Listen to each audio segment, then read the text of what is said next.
क्यों है आखिर यूपीएससी इतनी टफ? क्या रीजन हो सकता है यूपीएससी के इतने कठिन होने का?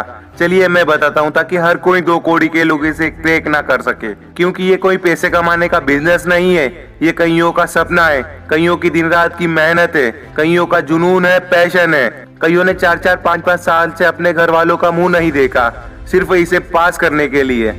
और अगर आपने इस भारत की सबसे कठिन परीक्षा को देखी आईएएस बनने का सोचा है, तो मैं सलाम करता हूँ आपके जज्बे को। क्योंकि आप में कुछ तो खास होगा, आप में कुछ तो बात होगी, आप में वो जुनून होगा। वरना बहुत से लोग तो सिर्फ यूपीएससी का नाम सुन के ही कांप जाते हैं। इसे देना तो बहुत दूर की बात है। क्योंकि यूपीएससी खेल नहीं है, बच्चों का खून पसीना निकल जाता है अच्छों का। और अगर तुमने इस परीक्षा को देने का सोचा है तो कुछ तो तुम में बात है, वरना औरों की क्या औकात है कि वो इतनी बड़ी परीक्षा देने की सोचे। दोस्त, यूपीएससी कठिन नहीं है, हमने इसे कठिन बनाया है। आपके अंदर यानी एक इंसान के अंदर इतना पोटेंशियल होता है कि वो नामुमकिन को भी मुमकिन कर सकता है। फिर यूपीएससी तो सिर्फ एक परीक्षा है। आप भी यूपीएससी क्रैक कर सकते हो मेरे दोस्त। बस उसके लिए आपको मेहनत करनी पड़ेगी, जी तोड़ मेहनत और पढ़ाई करनी पड़ेगी। और आप सभी के मन में ये क्वेश्चन तो जरूर से आता होगा कि क्यों आखिर यूपीएससी पास करने के लिए 3 पड़ाव पार करने पड़ते हैं, प्री, मेंस और इंटरव्यू। चलिए एक उदाहरण से समझते हैं। मान लीजिए कि आप एक रोज सोने का पत्थर हो, यानी अभी आपको पहने लायक बनने के लिए बहुत सारी पीड़ा सहनी पड़ेगी। आपको यानी सोने के पत्थर को पहले तो खदान से फैक्ट्री ले जाया जाएगा, और ये फैक्ट्री ले जाना है आपका यूपीएससी करने की सोचना, आपका आपके घर परिवार को छोड़ के कोचिंग ज्वाइन करना। अभी कुछ समझ नहीं आ रहा, पूरी कहानी सुनो, सब समझ में आएगा मेरे चैंपियन। अब आप यानी सोना फैक्ट्री आ गया, फिर उसे गर्म किया जाता है। गर्म करना है आपकी मेहनत, आपकी दिन रात की पढ़ाई। फिर आपको यानी सोने को गर्म करने के बाद पीटा जाता है, यानी गर्म सोने को हथौड़ियों से मारा जाता है। और ये पीटना है आपको प्री और मेंस क्रैक करने में जो पीड़ा हुई है वो।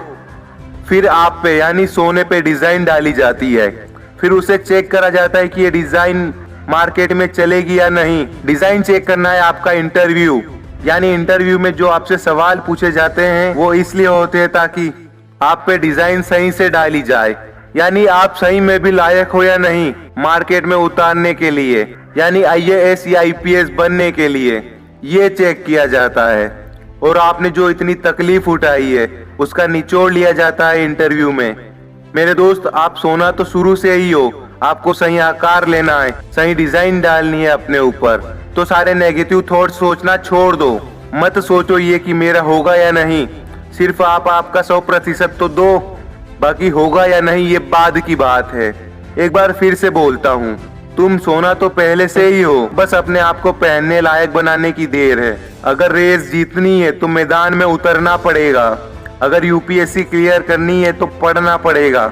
दुनिया में अगर कुछ अलग करना है तो औरों की तरह जीना छोड़ दो, वरना जैसे लोग आज तुम दुनिया में देख रहे हो तुम वही बनकर रह जाओगे।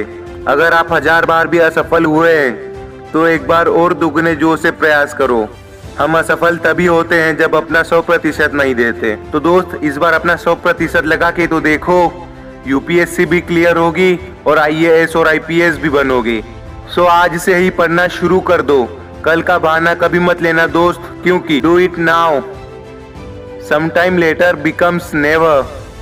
दोस्तों, Shah Fazal sir, doctor Sneha ma'am, Gaurav Agrawal sir,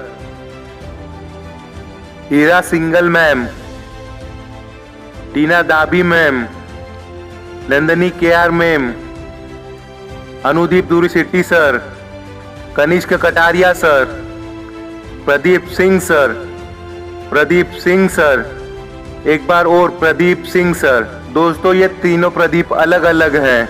ये सभी हैं 2010 से लेकर अभी तक के यूपीएससी टॉपर्स।